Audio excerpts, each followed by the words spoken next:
Now, the divide in Labor, it seems, over the Israel-Hamas war is wider than ever. You had Labor frontbencher Ed Husic, I don't know what he's playing at today, declaring that workers like actors and journalists, doctors, even teachers, should be able to speak out against Israel without facing any consequences. Here he is today.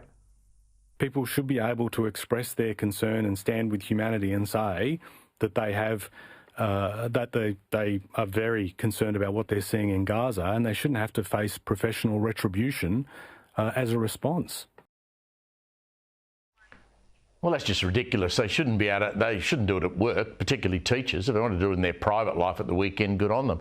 Speaking of the weekend, joining me now, the host of the Outstanding Outsiders program, Rowan Dean. Great to catch up with you. Ed Husic, I mean, is he serious?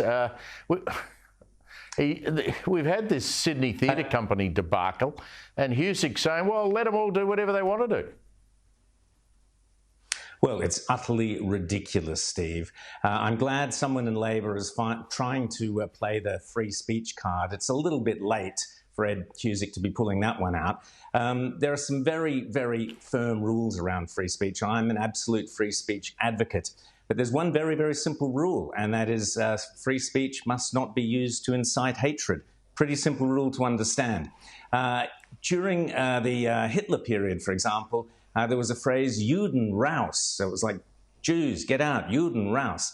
Now, you don't hear that phrase anymore because it would be utterly obscene for people to be using that phrase. But the equivalent of people wandering around saying, from the river to the sea, and donning themselves in the same garb and outfit as was worn by the Hamas terrorists on October 7th, is the equivalent of yelling out, from the river to the sea, is the equivalent of standing in Tel Aviv and yelling out Juden raus at the top of your voice. That is not how free speech works. From the river to the sea is a genocidal phrase calling for the genocide and annihilation of Israel.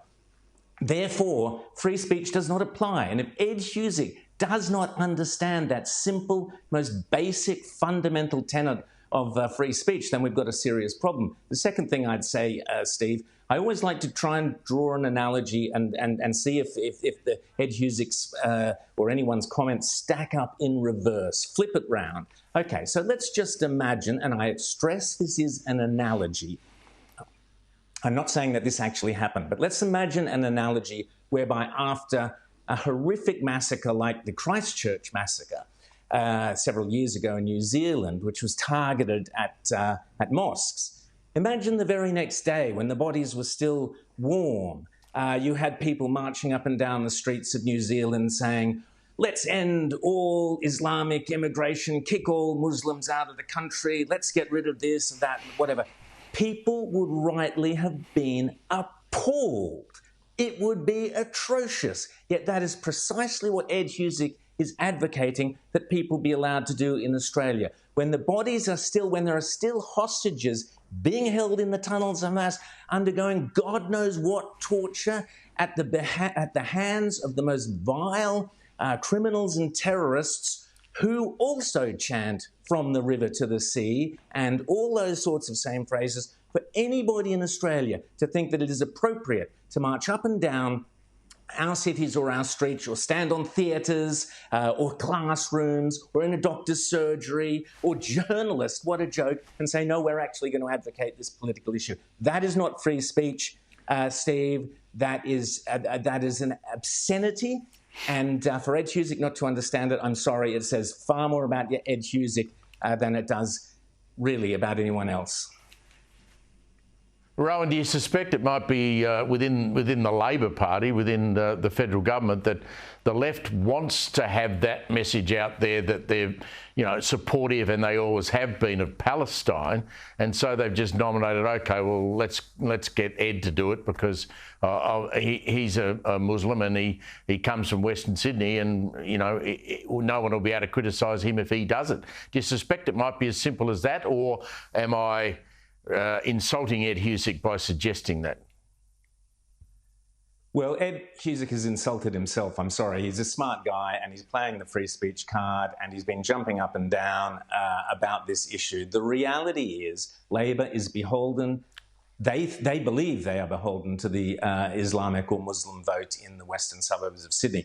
I don't think they are. I think there are plenty of Muslims who would be appalled at the outrages of Hamas and would be appalled at the excesses of ISIS and others, and who would not necessarily agree with Labor Party on the Labor Party on many issues, particularly, for example, transgender or LGBT issues. So I think the Labor Party trying to pander to the Muslim crowd, that's not the way to do it. By all means, put forward the issues, but not pandering to the basest elements of those crowds, which are the ones who stand at the Opera House chanting all sorts of obscenities about Jews. You don't pander to that crowd. You say no on a point of principle, and unless you are prepared to utterly, thoroughly, and exclusively condemn the outrages of October 7th, then you don't have the right to have free speech on the other issue unless you first of all condemn Hamas for what occurred on that day. Look, I think I was trying to say that rather awkwardly, but listen, I've got a new job for you and Rita and Morrow. I understand the ABC have axed the drum. Now, we love you on Sunday morning. We wouldn't miss it. But what about if you put your hand up and say, look, we'll do it a bit cheaper than what the former crowd were doing? They're going to axe the drum. Can you believe it, Rowan? Well, Steve, I am very disappointed because I was a regular on the drum for a long time. And I'll be frank, it kind of went downhill from the moment I left. No, I'm just joking there. Sorry, I knocked the camera there. But the drum relies, as does Q&A, on a diversity of opinion. You get that diversity of opinion on Sky. You don't get it any longer on the ABC. You used to on Q&A when Andrew Bolt would be on Q&A. Piers Ackerman would be on The Insiders. I would be on the drum. I've been on Q&A, and many, many others, but no longer. And that is why it is. It's gone because the ratings are no longer there to support it, because people want diversity of opinion, not the ABC's woke nonsense. What chance of replacing it with a Conservative show, you reckon? None, and that is shocking. If the ABC was smart, they should do. And they should do it quickly, because I'm tipping that Peter Dutton's going to win the next election. And I'm hoping that the first thing that the coalition does is put the ABC on a subscription model. If they had a subscription model like Netflix, like Spotify, like Sky, they would very quickly find out that there is an audience for conservative and diverse range of opinions.